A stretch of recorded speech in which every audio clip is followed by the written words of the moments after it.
اعوذ باللہ من الشیطان الرجیم بسم اللہ الرحمن الرحیم۔ پیارے پیارے چھوٹے چھوٹے ننھے منھے چمکتے دمکتے ہنستے ہنساتے اور خوش باش بچوں، میں آج آپ کے سامنے ایک نئی کہانی کے ساتھ حاضر ہوں۔ میں آپ کے سامنے ایک نئی کہانی پیش کرنے جا رہا ہوں۔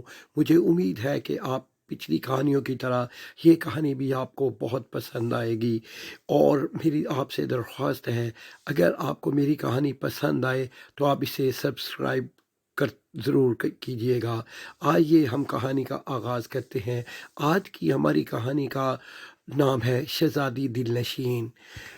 پیارے پیارے بچوں، ایک دفعہ کا ذکر ہے کہ کسی ملک پر ایک رحم دل بادشاہ حکومت کرتا تھا۔ وہ ہر وقت کسی نہ کسی طرح رعایا کی فلاح کے لیے کام کرتا رہتا تھا۔ اس بادشاہ کی کوئی اولاد نہ تھی۔ بادشاہ اسی وجہ سے بہت پریشان تھا۔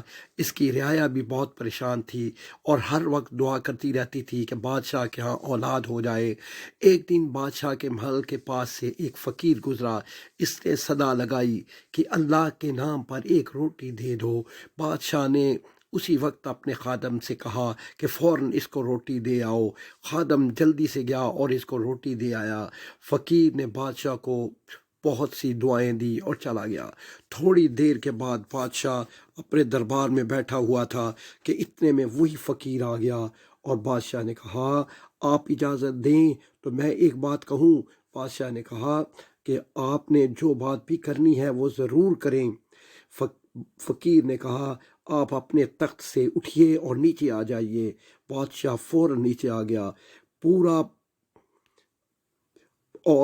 پورا دربار کھڑا ہو گیا اور حیرانی سے ایک دوسرے کو دیکھنے لگا۔ فقیر نے بادشاہ سے کہا کہ اپنے تخت پر جا کر بیٹھ جائیں، اور بادشاہ اپنے تخت پر بیٹھ گیا، اور فقیر یہ کہہ کر غائب ہو گیا کہ میں پھر آؤں گا۔ بادشاہ حیران رہ گیا کہ یہ کیا معاملہ ہے۔ رات کو جب بادشاہ کتاب کا مطالعہ کر رہا تھا تو وہی فقیر پھر آیا اور کہنے لگا کہ میں ایک فرشتہ ہوں اور تمہارا امتحان لینے آیا تھا۔ تم اس امتحان میں پاس ہو گئے ہو، بتاؤ تمہاری خواہش کیا ہے؟ بادشاہ نے کہا میری تو صرف ایک ہی خواہش ہے کہ میری اولاد ہو جائے۔ فقیر نے اسی وقت بادشاہ کو ایک عجیب و غریب قسم کا پھل دیا اور کہا کہ یہ اگر ملکہ کو کھلایا جائے تو ملکہ کے یہاں اولاد ہو جائے گی۔ یہ کہہ کر فقیر غائب ہو گیا۔ صبح ہوئی تو بادشاہ ملکہ کے پاس گیا اور اسے وہ پھل دے دیا۔ ملکہ نے وہ پھل کھا لیا۔ کچھ دنوں کے بعد ہی ان کے ہاں بہت ہی پیاری سی بچی ہوئی جس کا نام شہزادی دل نشین رکھا گیا۔ پورے ملک میں جشن منایا گیا۔ شہزادی دل نشین بہت ہی خوبصورت تھی۔ اس نے بچپن میں ہی تلوار بازی، گھڑ سواری اور بہت سے دوسرے فنون سیکھ لیے اور ان سب میں مہارت حاصل کر لی۔ ایک دن وہ اپنی سہیلیوں کے ساتھ باغ میں سیر کر رہی تھی کہ اچانک ایک جن حاضر ہوا اور شہزادی کو اٹھا کر لے گیا۔ پھر جب اس بات کا پتہ بادشاہ کو چلا تو وہ بہت پریشان ہوا اور ملک میں اعلان کرایا کہ جو کوئی بھی شہزادی دل نشین کو ڈھونڈ کر لائے گا اس کے ساتھ شہزادی دل نشین کی شادی کر دی جائے گی۔ بہت سے بہادر نوجوان شہزادی کی تلاش میں گئے لیکن ناکام ہوئے۔ ملکہ نے رو رو کر برا حال کر دیا تھا۔ ایک دن ایک ملک سے شہزادہ گلفام آیا۔ وہ بھی شہزادی کی تلاش میں چل پڑا۔ چلتے چلتے وہ ایک جنگل میں پہنچ گیا اور رات ہو گئی۔ وہ ایک درخت کی شاخ پر لیٹ کر سو گیا۔